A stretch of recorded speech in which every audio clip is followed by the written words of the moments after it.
ઘાટલોડિયા શાક માર્કેટમાં આવેલી ફૂલચંદ લહેરચંદ સોની છેલ્લા ઘણા સમયથી જ્વેલર શોપ ચલાવી રહ્યા છે।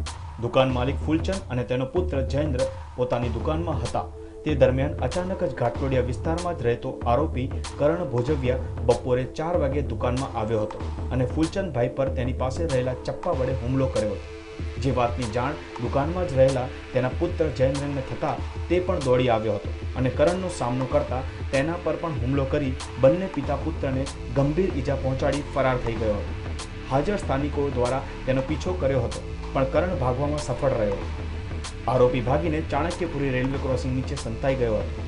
એ જ સમયે કારંજ પોલીસ સ્ટેશનના પીએસઆઈ ત્યાં પોતાની તપાસ માટે એ વિસ્તારમાં પેટ્રોલિંગમાં હતા ત્યારે તેણે આ આરોપીને ત્યાં જોતા તેને લઈને કારંજ પોલીસ સ્ટેશન લઈ ગયા હતા। તેની પૂછપરછ કરતા તેણે પોતાનો ગુનો કબૂલ કરી લીધો હતો, જેથી પીએસઆઈએ ઉચ્ચ અધિકારીને જાણ કરતા અધિકારીઓએ રાહતનો શ્વાસ લીધો હતો। સમગ્ર ઘટનાની જાણ ઉચ્ચ પોલીસ અધિકારી જેસીપી સેક્ટર 1 મનોજ અગ્રવાલને થતાં તેણે કારંજ પોલીસ પીએસઆઈ અને તેના સ્ટાફને 3000 રોકડનું ઇનામ આપ્યું હતું। કેમેરામેન મીત ભટ્ટ સાથે કશ્યપ જોશી, ન્યૂઝ ઓનલાઈન, અમદાવાદ।